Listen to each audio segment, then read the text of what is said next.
नमस्कार दोस्तों, आप देख रहे हैं आरएनएस कोचिंग क्लासेस। मैं आपका आरडी सर। दोस्तों, आज हम बजट के बारे में पूरी जानकारी लेंगे।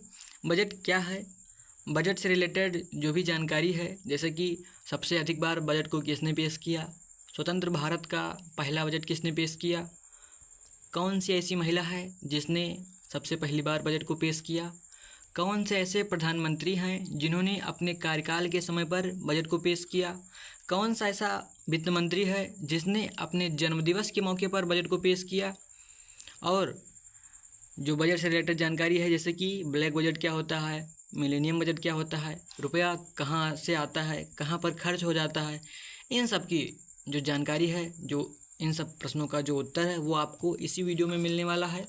तो आप हमारे साथ बने रहिए और आइए अब हम बजट के बारे में देखते हैं।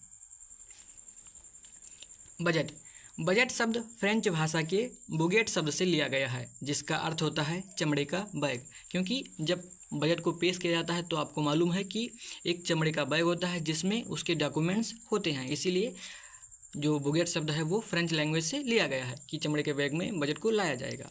अब क्या है, भारत में बजट सबसे पहली बार ब्रिटिश काल में पेश किया गया था। ये 18 फरवरी 1860 में स्कॉटिश अर्थशास्त्री जेम्स विल्सन के द्वारा पेश किया गया था। स्वतंत्र भारत का जो पहला बजट है उसको 26 नवंबर 1947 को आर.के. षणमुखम शेट्टी के द्वारा प्रस्तुत किया गया था। इस बजट में 46% जो धनराशि है वो रक्षा के लिए दिया गया था, जो कि उस समय 92.74 करोड़ रुपए के बराबर था। भारतीय बजट के पितामह कौन है, तो भारतीय बजट के पिता पीसी महालनोबिस को माना जाता है। सबसे अधिक बार बजट किसने पेश किया, सबसे अधिक बार बजट पेश करने के मामले में नंबर 1 पर आते हैं मोरारजी देसाई जी। उसके बाद प्रणब मुखर्जी 8 बार, मनमोहन सिंह 5 बार, निर्मला सीतारमण 7वीं बार।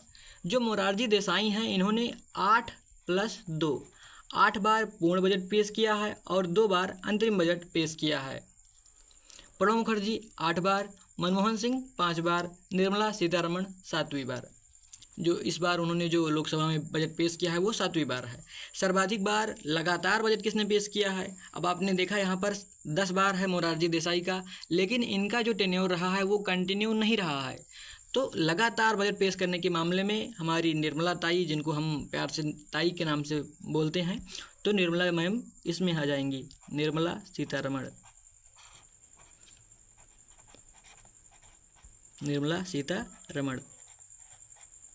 इन्होंने 6+1 यानी 6 पूर्ण बजट और 1 अल्पकालिक बजट। अल्पकालिक बजट का मतलब क्या हुआ, यानी कि जब जो सरकार है उसका टेन्योर ख़त्म होने वाला होता है तो जो फरवरी में बजट पेश किया जाता है वो केवल कुछ ही महीनों के लिए होता है, क्योंकि आने वाले मई जून तक सरकार के लिए चुनाव होने वाला होता है। तो इसीलिए सरकार जब बजट पेश करती है वो केवल कुछ ही महीनों के लिए पेश करती है, जिसको अंतरिम बजट के नाम से भी जाना जाता है।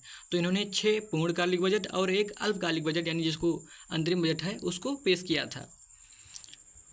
अपने जन्मदिवस के मौके पर बजट किसने पेश किया, तो अपने जन्मदिवस के मौके पर बजट पेश करने की बात की जाए तो ये हैं मोरारजी देसाई जी, मोरारजी देसाई। और दोस्तों, आप जानते हैं कि मोरारजी देसाई जी प्रधानमंत्री भी रह चुके हैं। इनका जो जन्मदिवस है ये 29 फरवरी को पड़ता है।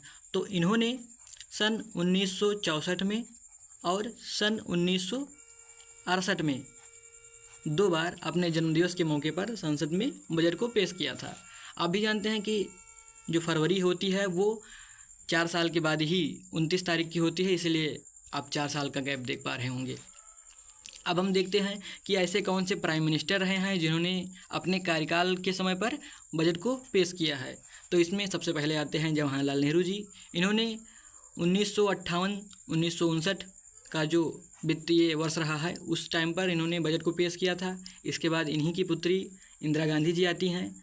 1970-71 का जो बजट है उन्होंने पेश किया था, और इस तरह से ये पहली महिला हो जाती हैं जिन्होंने संसद में बजट को पेश किया हो। इसके बाद इनके सुपुत्र राजीव गांधी जी आते हैं। इन्होंने 1987-88 का जो बजट है उसको पेश किया था। अब आप कहेंगे कि मोरारजी देसाई भी पीएम रह चुके हैं और इनको इस लिस्ट में क्यों नहीं रखा जा रहा है। तो आपको मैं बता दूं कि जब इन्होंने बजट को पेश किया था उस समय ये वित्त मंत्री की हैसियत से बजट लेकर आए थे, ये उस समय प्रधानमंत्री नहीं बने हुए थे, तो इसलिए इनको यहाँ पर नहीं रखा जा रहा है। और आपको बता दूँ दोस्तों कि ये पहले गैर कांग्रेसी पीएम रह चुके हैं, गैर कांग्रेसी पीएम। और इनके बारे में मैंने भी और एडिशनल जानकारी आपको दिया कि इनका जन्मदिवस 29 फेब को पड़ता है, 29 फरवरी को। और यही ऐसे वित्त मंत्री रहे हैं जिन्होंने अपने जन्मदिवस के मौके पर 2 बार संसद में बजट प्रस्तुत किया है। अब आगे आता है नाम मनमोहन सिंह का। तो मनमोहन सिंह ने भी 5 बार बजट पेश किया है। अब आप सोचेंगे कि जब मनमोहन सिंह प्रधानमंत्री रह चुके हैं तो फिर इनका नाम उस लिस्ट में क्यों नहीं है। तो मनमोहन सिंह ने जब बजट पेश किया था उस समय मनमोहन सिंह एज ए वित्त मंत्री के पद पर रहते हुए उन्होंने बजट को पेश किया था। अब आप जानते हैं कि सन 1991 में जो आर्थिक सुधार हुए थे और इन्हीं सुधारों को हम एलपीजी रिफॉर्म्स यानी एलपीजी सुधार के नाम से भी जानते हैं। एलपीजी सुधार, एलपीजी यानी लिबरलाइजेशन, प्राइवेटाइजेशन और ग्लोबलाइजेशन। यानी इसमें क्या हुआ था कि आप जानते हैं कि 1991 ऐसा समय था जो हमारे अर्थव्यवस्था के लिए बहुत ही क्रूशियल समय था। उस समय एलपीजी रिफॉर्म से उसके माध्यम से मनमोहन सिंह ने अपनी जो अर्थव्यवस्था है उसको एक तरह से बूस्टर डोज प्रदान किया था। तो उस समय इन्होंने एज ए वित्त मंत्री काम किया था। मनमोहन सिंह 10 साल पीएम के रूप में भी काम कर चुके हैं। और आपको मैं बता दूं कि मनमोहन सिंह ऐसे पीएम रह चुके हैं जिन्होंने मतलब जिनके नाम से जो नोट हैं वो भी छपे हैं, क्योंकि जो मनमोहन सिंह हैं वो वित्त मंत्री थे और वित्त सचिव भी रह चुके हैं एक समय पर। मनमोहन सिंह यूपीए 2004 से 14 के बीच में पीएम थे। यूपीए का मतलब क्या होता है, ये एक अलायंस था, यानी यूनाइटेड प्रोग्रेसिव अलायंस। अब अभी आप जो देख रहे हैं नरेंद्र मोदी जो सत्ता में है, एनडीए अलायंस के रूप में। एनडीए का फुल फॉर्म क्या होता है, नेशनल डेमोक्रेटिक अलायंस। अब आप नाम सुनते होंगे रजग का हिंदी में, तो राष्ट्रीय जनतांत्रिक गठबंधन, नेशनल डेमोक्रेटिक अलायंस। और जो यूपीए सरकार था, यूनियन प्रोग्रेसिव अलायंस। अब हम आते हैं आगे जानकारी देखने के लिए। 1 फरवरी 2017 को निर्मला सीतारमण जी ने आम बजट के साथ रेल बजट को पेश किया। इसका मतलब इसके पहले जो आम बजट था और जो रेल बजट था दोनों अलग अलग पेश किए जाते थे। अर्थात यह भारत का पहला ऐसा बजट था, आज़ाद भारत का, जब रेल बजट और आम बजट दोनों को एक साथ पेश किया गया। रेल बजट को आम बजट में विलय की जो मंजूरी है वो 21 सितंबर 2016 को विवेक देवराय की समिति की रिपोर्ट पर की गई थी। रेल बजट को आम बजट से अलग पेश करने की जो सिफारिश थी वो सर विलियम एकवर्थ की अध्यक्षता वाली एकवर्थ समिति, ये इम्पोर्टेंट है एग्जाम्स के लिए, बहुत ही इम्पोर्टेंट मतलब पॉइंट है, इसको आप याद करके रखिएगा कि जो रेल बजट है और आम बजट है इसको विलय करने का जो प्रस्ताव है वो विवेक देवराय समिति ने दिया था, और जो बजट है उसको अलग करने का जो प्रस्ताव है, यानी रेल बजट एक तरफ और आम बजट, इन दोनों का जो अलग करने का जो प्रस्ताव था वो एकवर्थ जी ने प्रस्तुत किया था। रेल बजट को रेल मंत्री के द्वारा प्रस्तुत किया जाता था संसद में, और यह बजट मुख्य बजट के कुछ ही दिन पहले संसद में लाया जाता था। अब आपको मैं बता दूं दोस्तों कि जो बजट होता है उसको संसद में लाया जाता है, और जो ये बजट होता है ये संसद में किसी भी समय नहीं प्रस्तुत किया जाता है। इसके लिए संसद में 3 सत्र होते हैं। कौन कौन से सत्र होते हैं, बजट सत्र, मानसून सत्र और शीत सत्र, विंटर सेशन, शीत सत्र। अब आप जानते हैं दोस्तों कि जो बजट सत्र है, बजट सत्र का नाम ही इसीलिए आया है क्योंकि इस सत्र में क्या होता है, बजट को पेश किया जाता है। मानसून सत्र क्या होता है, ये जुलाई के महीने में शुरू होता है, और शीत सत्र क्या होता है, ये नवंबर दिसंबर में जाकर के शुरू होता है, अक्टूबर नवंबर दिसंबर। और जो बजट सत्र है ये फरवरी महीने में शुरू होता है।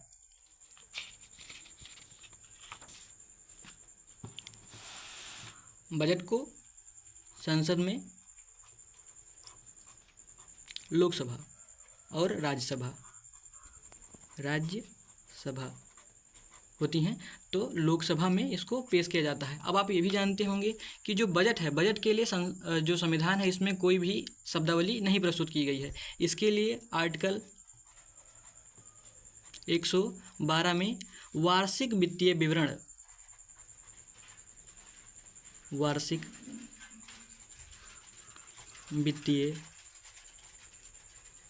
विवरण शब्द का उल्लेख किया गया है। यानी कि जो बजट है इसका उल्लेख अपने संविधान में नहीं किया गया है, इसके जगह पर आर्टिकल 112 में वार्षिक वित्तीय विवरण का उल्लेख किया गया है। आइए अब हम देखते हैं कि आज़ाद भारत का जो पहला बजट है, रेल बजट, उसको किसने प्रस्तुत किया था। तो जॉन मथाई जी हैं, उन्होंने इसको नवंबर 20, 1947 में पेश किया था, जो कि एक तरह का अंतरिम रेल बजट था। और जो पूर्ण रेल बजट था उसको 24 फरवरी 1948 में उन्होंने प्रस्तुत किया था। भारतीय रेल का टैगलाइन क्या है? राष्ट्र की जीवन रेखा, यानी life line of the nation. भारतीय रेलवे के पिता कौन है? तो भारतीय रेलवे के जो पिता हैं वो लॉर्ड डलहौजी जी हैं। इन्होंने 1853 में एक रेल मिंट यानी एक अपना पत्रिका जारी किया था, जिसमें उन्होंने रेल के महत्व के बारे में डिटेल से चर्चा किया था। और आप जानते हैं कि इन्हीं के समय पर जो भारत की पहली रेलवे है, जो मुंबई से ठाणे के बीच में, महाराष्ट्र राज्य रहा था वो उस समय, तो मुंबई से ठाणे के बीच में चलाई गई थी। इसीलिए जो डलहौजी जी हैं इनको भारतीय रेलवे का पिता माना जाता है। भारतीय रेलवे 2019 से नेशनल स्टॉक एक्सचेंज यानी NSE में लिस्टेड है। अब आप जो नेशनल स्टॉक एक्सचेंज है, बॉम्बे स्टॉक एक्सचेंज है, जो कि एशिया का सबसे पहला स्टॉक एक्सचेंज है, इन सब के बारे में अगर जानना चाहते हैं तो इसके लिए मैं एक सेपरेट वीडियो अगले 2-3 दिन में ले आऊँगा। बजट कितने प्रकार के होते हैं? अब हम देखते हैं बजट कितने प्रकार के होते हैं दोस्तों।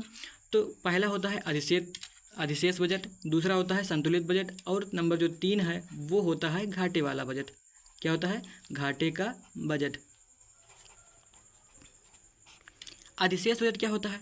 इसका मतलब हुआ कि जो जनता के द्वारा कलेक्ट किए हुए जो टैक्सेस हैं, रेवेन्यू है, उसको जब हम बजट के रूप में एलोकेट करें, योजनाओं के रूप में उसको वितरित करें, तो उसमें से कुछ धनराशि आपके पास सरप्लस के रूप में बच जाए, तो ये होता है अधिशेष बजट। यानी जितना आपकी कमाई हुई थी और आप जब अगली बार जब आप बजट पेश कर रहे हैं तो आपने उतनी योजनाएं लॉन्च की जिससे क्या है कि आपके पास सरप्लस यानी कुछ पैसा बच गया। इस प्रकार का बजट होता है अधिशेष बजट।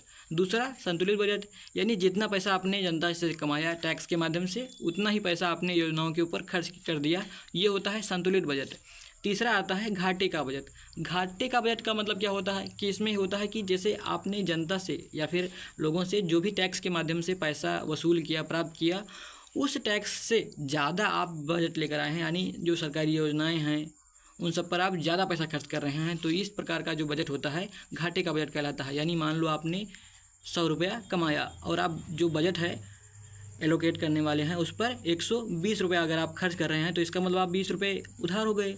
तो इस प्रकार का जो बजट होता है वो घाटे का बजट कहलाता है। और जो संतुलित बजट है, इसका मतलब हुआ कि आपने 100 रुपये जनता से कलेक्ट किया टैक्स के रूप में, और आप बजट के रूप में जब एलोकेट करेंगे तो फिर 100 रुपये ही जनता को एलोकेट कर देंगे। और जो अधिशेष बजट है वो क्या होता है? तो मान लीजिए आपने अगर 100 रुपये जनता से टैक्स के माध्यम से प्राप्त किया और आपने जो अपनी योजनाएं हैं उसको लॉन्च करने के टाइम पर क्या किया, 95 रुपया आपने योजनाओं पर खर्च कर दिया। इसका मतलब आपके पास कितना पैसा, 5 रुपया जो है वो अभी अधिशेष के रूप में बचा हुआ है। तो ये पैसा मतलब इस प्रकार का जो बजट है वो अधिशेष बजट होता है। संतुलित बजट, 100 रुपये कमाया आपने, 100 रुपये ही खर्च कर दिया। घाटे का बजट, आपने 100 रुपये कमाया और आप खर्च कर रहे हैं 120 रुपया, तो इस प्रकार का जो बजट होता है वो घाटे का बजट कहलाता है। दोस्तों अब हम देखते हैं कि ब्लैक बजट क्या होता है। ब्लैक बजट ये किसी रंग से रिलेटेड नहीं है। सन 1973-74 के बीच का जो बजट आया था उसको हम ब्लैक बजट कहते हैं।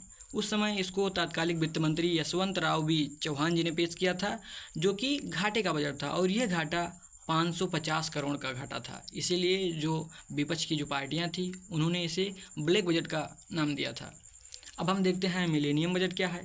मिलेनियम बजट क्या है कि 2001 में जो बजट आया था इसको मिलेनियम बजट कहा गया। इसे अटल बिहारी वाजपेयी जी की सरकार में तत्कालिक वित्त मंत्री यशवंत सिन्हा जी, अब आप देख रहे हैं यहाँ पर यशवंत बी चौहान ये दूसरे व्यक्ति हैं, यशवंत सिन्हा जी दूसरे व्यक्ति हैं। तो इन्होंने इसको पेश किया था और यह 21वीं सदी का पहला बजट था, इसीलिए इसको मिलेनियम बजट कहा गया। और इस बजट में जो घोषणाएं की गई उनके माध्यम से ही क्या हुआ, IT sector, information and technology जो सेक्टर है उसमें एकदम से बूस्ट आया, उसमें क्रांति आई। दोस्तों अब हम देखते हैं कि बजट के लिए जो पैसा हो वो कहाँ से आता है, कैसे धनराशि इकट्ठा होती है। तो इसके लिए जो राजस्व प्राप्तियां हैं, रेवेन्यू जो कलेक्ट हो रहा है, वो रेवेन्यू कहाँ से कलेक्ट हो रहा है, इसका अनुमान है कि 31.3 लाख करोड़ रुपया अनुमानतः कलेक्ट होगा। पूंजीगत प्राप्तियां क्या है, पूंजीगत प्राप्तियां का मतलब होता है कि जो सरकार है उसने क्या किया कि कुछ जो अपने पास रखी हुई चीज़ें थी उनको बेच दिया। अब ऐसे कैसे, मतलब इसका मतलब हुआ जैसे LIC है, सरकार की कंपनी है, भेल है, गेल है, सेल है, इस तरह से जो कंपनियां हैं सरकार की, उसमें क्या करता है सरकार बीच बीच में, जैसे LIC में उसने 49% का अगर मान लीजिए जो स्टॉक था उसको बेच दिया, तो इससे उसको पैसा प्राप्त होगा। तो इस प्रकार के जो धन हैं उसको क्या माना जाता है, पूंजीगत प्राप्तियां मानी जाती हैं। और जो टैक्स के माध्यम से, रेवेन्यू के माध्यम से जो पैसा प्राप्त होता है उसको राजस्व प्राप्तियां कहते हैं। टोटल जो प्राप्तियां थी वो 48.2 लाख करोड़ रुपया इस बार का रहा है। राजस्व व्यय यानी अब आप जो पैसा खर्च करेंगे कहाँ पर खर्च करेंगे, तो इसके लिए कैपेक्स यानी कैपिटल एक्सपेंडिचर, इसको शॉर्ट में कैपेक्स बोलते हैं। इसका मतलब होता है कि आप जो पैसा आपके पास आया है वो कहाँ पर खर्च करेंगे, राजस्व में, और राजस्व में वो भी कैपेक्स, कैपिटल गेन के रूप में। इसका मतलब होता है जैसे सड़क बनाने के लिए, नहर बनाने के लिए, यानी जो कंस्ट्रक्शन से रिलेटेड चीज़ें हैं उस पर सरकार इतने पैसे खर्च करेगी।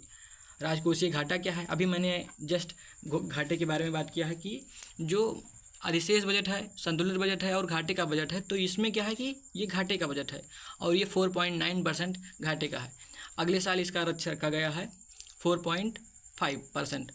अब हम देखते हैं कि रुपया आता कहाँ से है, यानी जो सरकार के पास पैसा आता है वो कहाँ से आता है। दोस्तों आपको मैं एक एग्जांपल के माध्यम से बताता हूँ। जैसे कोई भी घर ले लीजिए जिसमें जो पिता है वो 2,000 रुपये मान लीजिए कमाता है, उसके बाद क्या करता है कि वो स्वास्थ्य पर खर्च कर देता है, अपने जो बच्चे हैं उनके शिक्षा पर खर्च कर देता है, कुछ पैसे मान लीजिए जमा के रूप में रख देता है और कुछ पैसे वो अपने आवास पर खर्च कर देता है। अब जो भी पैसा ये खर्च करता है, इस पैसे को दो तरीके से बांटा जा सकता है। एक जो उसके लिए क्या है, उसके लिए पैसा बाद में जनरेट करेगा, और एक ऐसा धन जो उसके क्या है, आराम के लिए है। तो इस तरह से जो सरकार है वो क्या करती है कि वो जो सरकारी योजनाएं हैं उनके ऊपर जो पैसा खर्च करती है उसको रेवेन्यू एक्सपेंडिचर्स बोलते हैं, और जो किसी कंस्ट्रक्शन के लिए पैसा खर्च करती है, जैसे अगर मान लीजिए सरकार ने सड़क बनवाया, नहर बनवाया, तो सड़क के माध्यम से क्या होगा, उसको टोल टैक्स की प्राप्ति हो जाएगी, यानी उस खर्चे से भी उसको बाद में भविष्य में कमाई होती रहेगी। तो इस प्रकार का जो खर्चा होता है उसको कैपेक्स के अंतर्गत रखा जाता है। अब जैसे मैंने भी एग्जांपल लिया था, तो इसमें होता है लायबिलिटी, और क्या होता है जो मतलब जो पैसा है, जैसे लायबिलिटी का मतलब होता है जैसे आपने पैसा खर्च किया और आपने अपने ऐशो आराम के लिए वो पैसा खर्च कर दिया। और एसेट का मतलब होता है कि ऐसा पैसा जो आपके लिए बाद में पैसा हुआ ही करेगा। जैसे आपने अगर किसी कंपनी का बॉन्ड खरीद लिया, अगर आपने शेयर मार्केट में जमा कर दिया पैसा, तो उससे क्या होगा कि आपको पैसा आता रहेगा, तो ये आपके लिए एसेट होगा। और जो लायबिलिटी है वो आपके ऐशो आराम के लिए, अगर मान लीजिए आपने दवा के लिए खर्चा कर दिया, शिक्षा के लिए खर्च कर दिया, आवास के लिए खर्च कर दिया रेंट के रूप में, तो ये आपकी लायबिलिटी है। और एसेट क्या है, आपका जमा पूंजी जो है वो एसेट के रूप में माना जाता है। दोस्तों अब हम देखते हैं कि रुपया कहाँ से आता है और कहाँ पर जाता है। तो लोन के रूप में या फिर अन्य जो देता है वो 27% है, आयकर 19%, GST से 18% का कलेक्शन होता है, निगम कर जिसमें 17% होता है, नॉन टैक्स की प्राप्तियाँ 9% हैं, एक्साइज ड्यूटी जो विदेश से हम सामान खरीदते हैं उसके ऊपर एक्साइज ड्यूटी 5%। ये इस तरह से रुपया सरकार के पास में आता है। रुपया जाता कहाँ है, तो राज्यों को सरकार बांटती है पैसा 21% ब्याज देने में। अब आप जानते हैं कि जो लोन लिया गया था सरकार के द्वारा उसके ऊपर ब्याज भी दिया जाएगा। तो ब्याज के रूप में 19% एलोकेट कर देती है। केंद्रीय योजनाओं पर 16% की धनराशि खर्च की जाती है सरकार के द्वारा। केंद्र पोषित योजनाएं जो सरकार लाती है, जैसे किसान सम्मान निधि, इस टाइप की जो योजनाएं हैं, उज्ज्वला योजना, इन सब पर 8% खर्च किया जाता है। रक्षा क्षेत्र पर 8% का पैसा। सब्सिडी पर सरकार, जैसे आप देखते हैं कि फूड के ऊपर दिया जाता है सब्सिडी, फर्टिलाइज़र के ऊपर सब्सिडी दिया जाता है, तो इन सब सब्सिडी के ऊपर टोटल मिलाकर के 6% जितना पैसा आता है उसका 6% सरकार एलोकेट करती है। पेंशन के रूप में सरकार 6% खर्च कर देती है। अब इस चीज़ को हम एक चार्ट के माध्यम से समझ सकते हैं। Where every rupees come from, कि पैसा कहाँ से आता है और पैसा कहाँ पर जाता है। तो अभी मैंने इसको आपको डिटेल से समझाया भी है। 9% जो है वो आपका नॉन टैक्स रिसिप्ट्स है, और उसके बाद जो कर्ज हैं, कर्ज से आता है 27%, निगम कर 17%, इनकम टैक्स 19%, कस्टम ड्यूटी से 4%, यूनियन एक्सरसाइज ड्यूटीज़ 5% पैसा यहाँ से उगाही होती है, और जो जीएसटी है जिसके लिए सरकार पर सब लोग कोसते रहते हैं, वहाँ से सरकार को 18% का जो आय प्राप्त होता है।